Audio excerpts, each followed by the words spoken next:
Balitang Bayan, Numero 1. Aksyon! Balitang Bayan, Numero 1. Kagkaroon ang inyo News Team.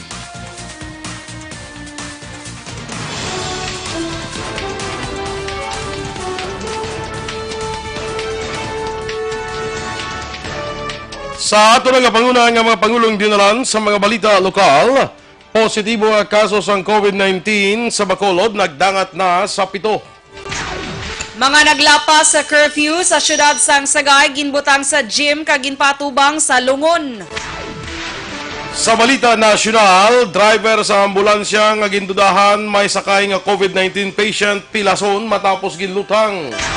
Department of Health target ang 8,000 nga massive COVID-19 testing kada adlaw sa katapusan sang Abril. Maayong aga Bacolod, may aga balugabahin sang Western Visayas. Karong adlaw Sabado, Abril 4, 2020. Ang inyong news team, Aksyon, Dorel, Cabatu. Aksyon, Duran, ang mga balita lokal pagkatapos lamang sunay. Para labanan ang banta ng COVID-19 sa ating bansa, mahalaga ang kooperasyon ng bawat isa. Ang pananatili sa loob ng bahay ay isa sa pinakasimple pero pinaka-epektibong paraan para hindi kumalat ang virus. Kunwari, ikaw ang tuldok na ito. Malusog ka at malakas. Lumabas ka ng bahay. Ang hindi mo alam, may nakasalamuha ka ng may COVID-19. Tandaan, mahirap malaman kung sinong may virus pero madali itong maipasa sa iba. Pwedeng naipasa na pala niya ang virus sa iyo nung umubo siya o bumahin. O baka naman ay nahawa na dahil humawa kayo sa parehong bagay na kontaminado. Ngayon ay mayroon ka na ring COVID-19. Isa ka ng carrier na makakahawa sa iba. Dahil maaaring ilang araw pa bago lumitaw ang sintomas na ubo, sipon, hirap sa paghinga at lagnat. Pwede ring wala kang nararamdamang sintomas, ngunit nakakahawa ka pa rin. Pag-uwi mo sa bahay, maaari mong mahawahan ang iyong pamilya. Kasama na rito ang lolo at lola mo o ang mga magulang mo na may edad. Sila ang may pinakamahina na depensa laban sa virus. Ang mga may sakit sa puso, diabetes, high blood, at iba pang pre-existing conditions at mga buntis, mahina ang panlaban sa COVID-19. Kapag na-infect ang taong mahina ang immune system, posibleng magkaroon siya ng malalang karamdaman at kailanganing dalhin sa ospital. Sa patuloy na paglabas ng bahay at pagpunta sa pampublikong lugar, tinatayang maaari. Numero 1.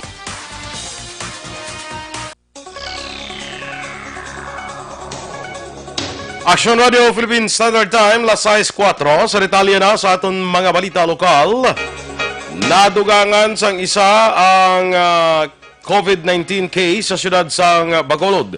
Sa ginpagawa nga datos sang DOH sa Region 6 karon akong kagabi lamang Abril 3, positibo sa virus ang isa ka 48 anyos nga lalaki nga may travel history sa Los Angeles, USA kag Manila kag mayara sang hypertension kag polymyositis. Ini siya ang may close contact sa isa man ka COVID-19 patient. Ang pasyente ay may dry cough apang estable naman ang kondisyon. Ang pasyente may close contact sa Western Visayas patient 14. Sa record sa Aksyon Radio, ang Western Visayas patient 14 ay isa ka 28 anyos nga lalaki nga may travel history sa USA kag Manila kag positibo sa masakit apang nag-improve na ang iyas niya kondisyon. Wala pa nabaluan kung diin nga barangay sa Bacolod ang nagpositibo sa masakit. Sa kabugusan, ang Western Visayas ay may 30 na kaso sang COVID-19. Ginbutang sa isa ka gym kaginpatubang sa ginpamtang nga Lungon ang mga nadakpan nga naglapas sa curfew sa syudad sang Sagay. Sunod kay Police Major Antonio Benitez Jr. ang hepe sang Sagay PNP, tuyo sang ila lihok agod ipahangop sa publiko kuno ng peligro nga mahimong madulot sang COVID-19. Duga pa ni Benitez ginapapungko kag ginpapangamuyo ang mga curfew violators sa tubang sang Lungon para seryosohon sang publiko ang panawagan sa otoridad nga magpabilin sila tag sa kapulian. Sa nasambit nga tikang sa otoridad, ginasunod man ang social distancing sa diin, mayara sa isa ka metro nga espasyo ang kada bangko nga ginbutang. Palayag pa ni Benitez, ginupdan lamang sang pulis ang paagi sa Interagency Task Force ang syudad agod mapasiguro nga magasunod ang pumuluyo. Samtang hindi maguntat ang kapulisan sa siyudad sa Bacolod sa pagdakop sa mga pasaway nga pumuluyo nga wala nagasunod sa mando sang siyudad. Sunod kay Bacolod City Police Office Public Information Officer Police Lieutenant Colonel Ariel Pico, mayara gyapon pasaway nga wala nagapati sa mando sang kapulisan o sa mga otoridad apisar sa ila niya pagpandam. Sunod kay Pico, nagabatsyag man sila sang kaakig kung kaysa apang wala sila sang may mahimo kung arestohon ang mga pasaway.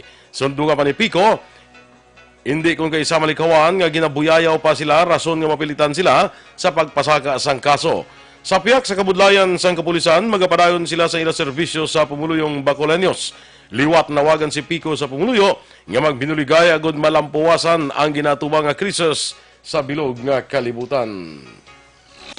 Budlay gid magpaintindi sa tao, no?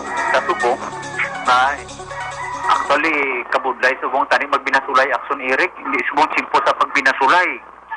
Kay ang magkaladakpan naton sa korpyo, ang usual nila ginahambal sa pangita man sang kinawala ini labi na kit mga remedyo general naton luwas na isa nagatambay. Si Lieutenant Colonel Ariel Pico ang spokesperson sang Bacolod City Police Office. Kooperasyon sang tanan ang ginakinahanglan agod mapakigbatuan ang padanya paglaptas sa COVID-19. Ini ang liwat nga parawagan ni Bacolod City Director Police Colonel Henry Binyas sa pumuluyo sang syudad sang Bacolod. Suno kay Binyas, hindi malikawan kung kaisa nga mayara sang wala nagasunod sa patakaran nga ginamando sang local government unit. Hindi luyag ni Binyas nga madugangan pa ang PUM kag PUI sa syudad sang Bacolod bangod sa pagpadungol sang iban. Suno kay Binyas, kinahanglanon nga magsakripisyo ang tanan sa krisis ng patubang sang bilog nga kalibutan bangod para ini sa kayuhan sang tanan. Ginmando man ni Binyas sa mga field commander nga ibutang sa ligwa nga lugar ang kutob sang ila madakpan kay hindi pagbutang sa custodial facility. Suno kay Binyas, dapat i-observe sang kapulisan ang social distancing agod hindi na malatnan sang balatian. Samtang porma na nagpungko sang Abril 1 si Senior Superintendent Baby Noel Montalvo bilang bago nga tagpamuno sang Bureau of Jail Management and Penology Regional Office 6 suno sa kay NODJ Warden Chief Inspector Norberto Mesiano.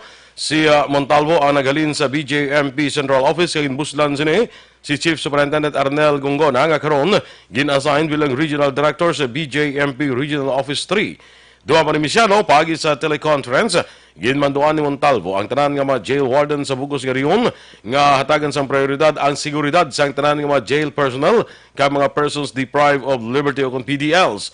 Ginpabakod man ni Montalvo ang moral sang tanan nga personnel bangod sa samtang inapatuman ang enhanced community quarantine bagod man sa pandam sang COVID-19. Ensure na ang mga personnel natin is okay, safe, at COVID-free. At the same time, obrahon tang aton obra sa aton mandate ang safekeeping and development ng aton mga PDL. So considering na naka-lockdown tayo, ang isa sa pinakang guidance niya is ensure na walang makasulod. Si Chief Inspector Norberto Mesiano. Nakuhaan sa ginapatihan Shabu apan nakapalagyo ang isa ka lalaki sa Purok Tarapol, Barangay Say, Siyudad sa Cabancalan sang Huwebes, launa 30 sang hapon. Ang suspect ang ginkilala kay Nicole Dolier, 25 anyos, kag nagapuyo sa amuman nga barangay. Sa investigasyon sang Cabancalan PNP, si Dolier nag-ayo sa mga tanod nga makalabay sa border, agod magdulong sang bulong sa Yabian kag sang pangayuan sang quarantine pass. Wala sang may presentar. Imbes nagkooperar, nagpalagyo ini apan nabilin ang bit-bit nga bag kag sang usisaon may unod ini nga isa ka sachet sang shabu. Ang shabu ay paidalom na sa crime laboratory test.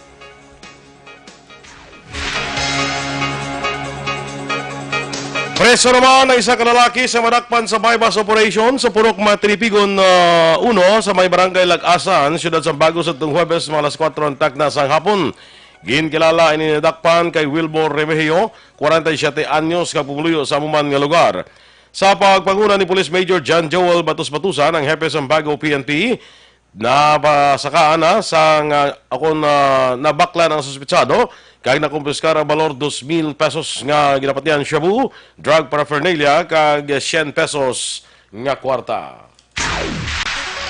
Wala pa siyang may matumod nga suspect ang otoridad sa pagpatay sa truck driver nga si Jomar Alibutdan sa Sitio Winaswasan, Barangay Bandila, Banwas ang Tuboso. Sulod kay Police Captain Elendi Ribosquillo, ang hepe sang Tuboso PNP, may kabudlayan sila sa pagkilala sa mga suspect bangod wala sang saksi, magluwas sa helper sini.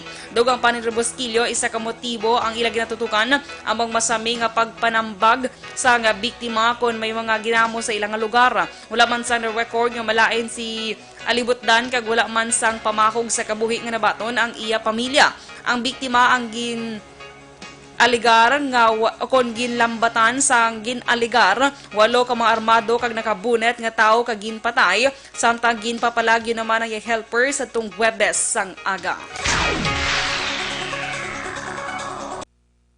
Aksyon Radio Philippine Standard Time, 6:11.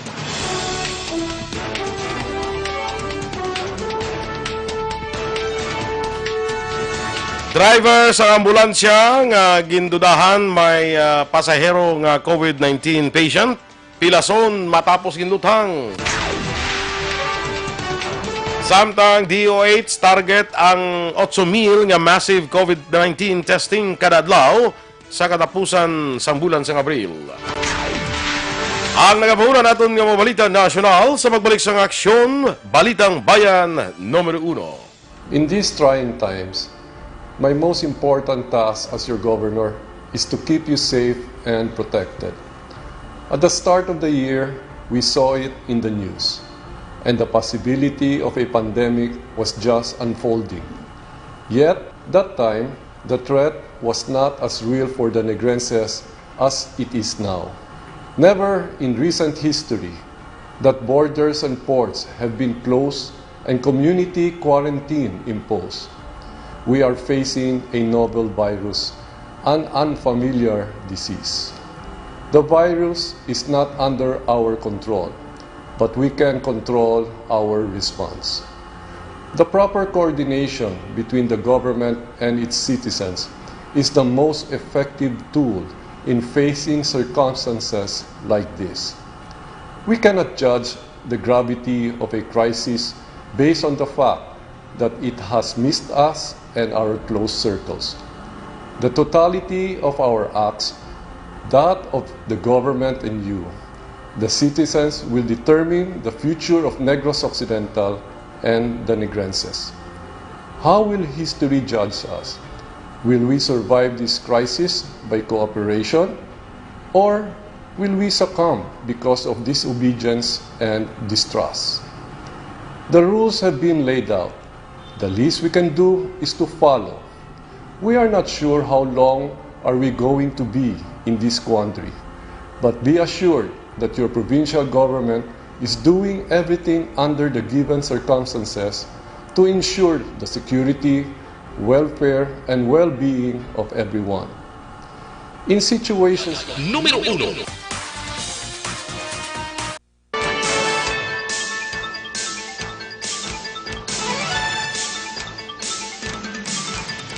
Aksyon Radio Philippine Standard Time, 6:14. Detalya na sa aton nagapaguna nga mga balita nasyonal.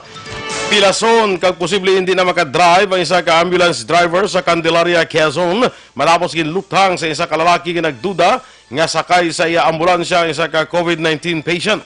Sa pahayag in pagwas ng Peter Paul Center of Candelaria Incorporated, ilagin kondenar ang natabo sa ilang ambulance driver kag nagpanawagan sa hustisya para sa iya kag sa iya pamilya. Sunod sa PPMCCI, 8:45 sang gabi sa nangapanyapon ng biktima, kagin konfrontar sang suspetsado kagin hambalan nga hindi pag ipasulod sa subdivision ang ambulansya nga inamaneho bago nilagar nga nagsa karga ini sang COVID-19 patient. Sa piyak nga klaro sang biktima nga nagatrabaho lamang siya sa ospital kag frontliner ang iya ginadulong, wala nagpati ang suspetsado nga sa baylo, iya ini ginlutang nga naigo naman sa kamot. Suportado naman ni Senator Bongo ang plano sa gobyerno nga magpatigayon sa mass testing sa mga patients under investigation kag persons under monitoring bawod sa COVID-19. Kadungan sinigin dayaw ni Go ang DOH sa pagpatigayonon nga pag-test sa mga health kag medical workers. Nagapati ang senador nga ang mass testing maayo nga paagi agud mapungga ang paglapta pa sa makabamatay nga balatian. Dugang panigo ang mga medical frontliners ang mga naka-expose kag sila ang madali nga matapikan kabangdanan nga dapat may baluan kung infected na sila sang sakit o kung hindi. Ginapadali sa karon ni Go ang paghatag sang personal protective equipment sa mga frontliners para mayara sila sang proteksyon batok sa virus. Target naman sang Department of Health nga makapatigayon sang 8,000 ka COVID-19 test kada adlaw sa katapusan sang Abril, kasunod sa panawagan sa publikong mass testing. Sa press briefing sang DOH, ginpahayag sang ahensya nga kumpiyansa sila nga ang tanan nga aktibos nga laboratorio ang makapatigayon sang 3,000 ka test kada adlaw sa Abril 14. Ang 3,000 ka test kada adlaw ang inbase sa statement ni Secretary Carlito Galvez Jr. nga nagpalayag nga ang pungsod mahimo makaumpisa sang mass testing sa Abril 14. Si Galvez amo ang chief implementer sa National Task Force on COVID-19. Naka-record naman sang dugang nga 385 ka mga nagpositibo nga kaso sang COVID-19 ang Pilipinas. Sa pinakauli nga dato sa sa Department of Health, naglambot na sa 3,018 ang kabilugan nga kadamuon sang kumpirmado nga kaso sang COVID-19. Naka-record man sang 29 ka panibago nga patay o kung napatay, kag nagsaka na sa 136 ang death toll sang COVID-19 sa Pilipinas. Samtang may isa naman ang nagdugang sa mga naka-recover sa balatian kag karon mayara na sang 53.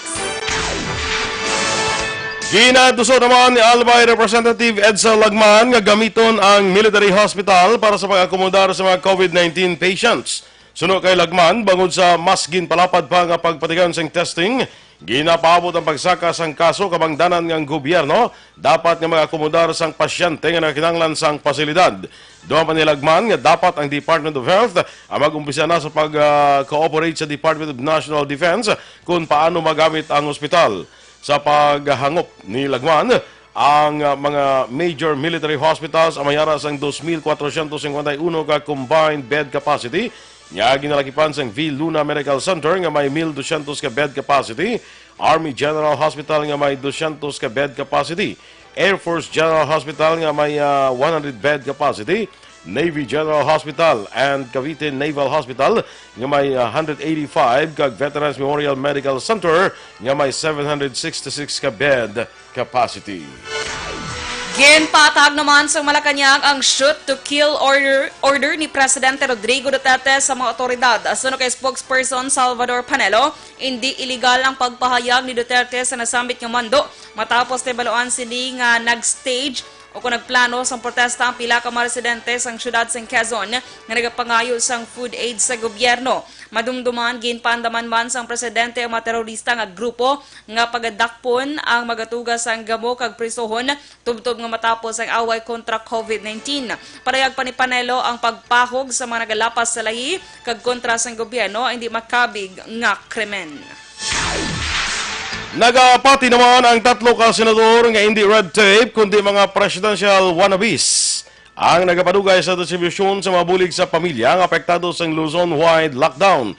Sa joint statement, ginpahayag na ni Senate Minority Leader Franklin Drilon kag Senator Francis Pangilinan kag Risa Hontiveros nga iban nga politiko ang nag-advance sa ila sini nga political agenda. Naibaluan ang mga pahayag ang in-issue sang 3 bagod madugay ang pag-release sang assistance ginatanan na igatag sang Department of Social Welfare and Development kay iban pa nga ahensya sang gobyerno. Dunga pas ning 3, nasubuan sila sa realidad nga ginagamit sang iban nga politiko ang krisis para sa ila political ambition.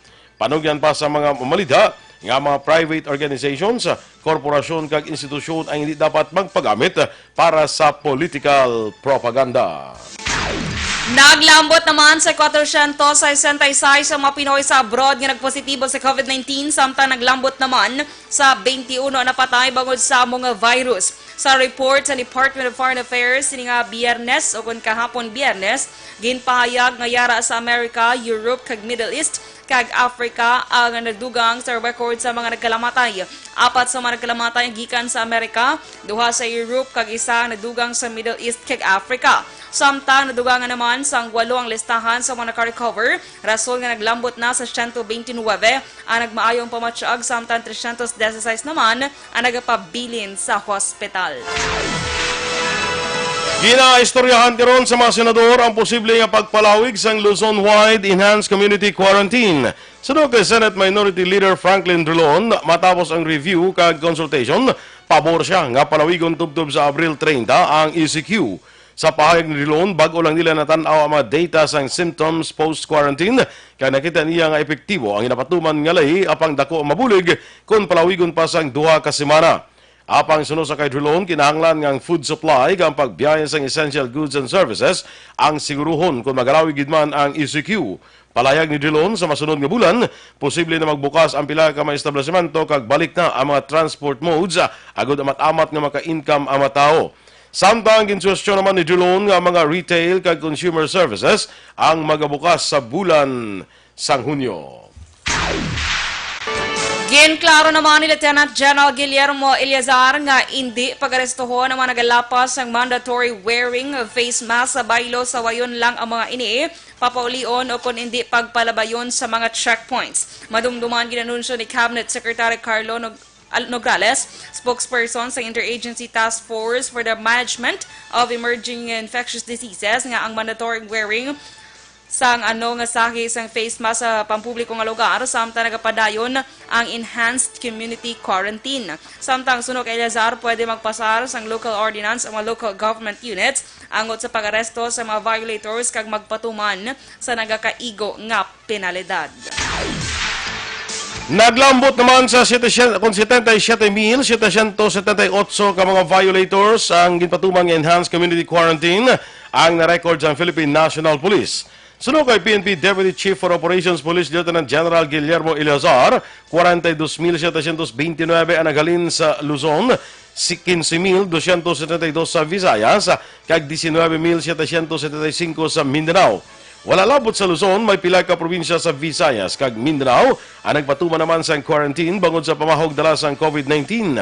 Ang mga data na record umpisa Marso 17 tubtub Abril 2. Palayag ni Eleazar, may kabugusan nga 20,612 ang naresto, sa din 3,607 ang impedalom sa inquest proceedings, 17,005 ang regular filing, 3,967 ang ginapabayad sa multa, kag 52,197 ang ginatagan sang warning sang kapulisan.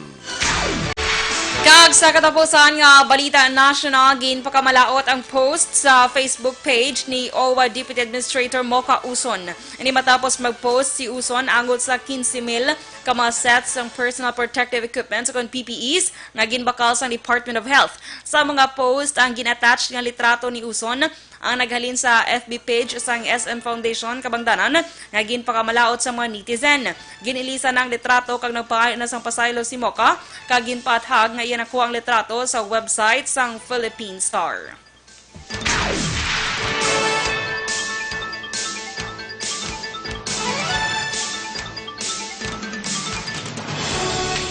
Aksyon Radio Philippines Standard Time, lasay sa 24.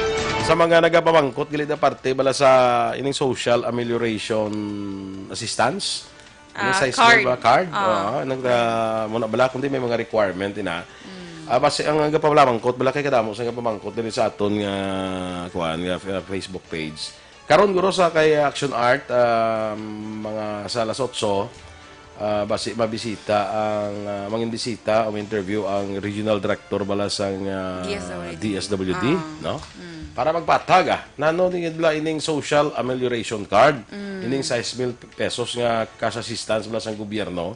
Ang iba nyo pamangkot dra ko ni pangkot ay kadamo-damo gid pamangkot parte sini no.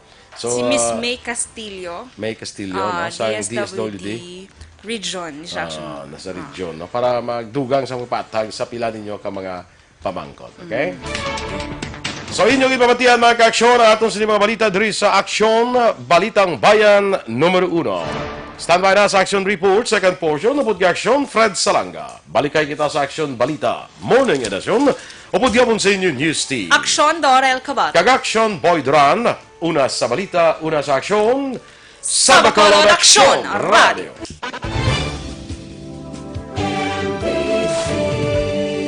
Manila Broadcasting Company. Sa balita, komentaryo, issue, serbisyo publiko. Aksyon Radio. Sa Bacolod, Aksyon Radio. Aksyon!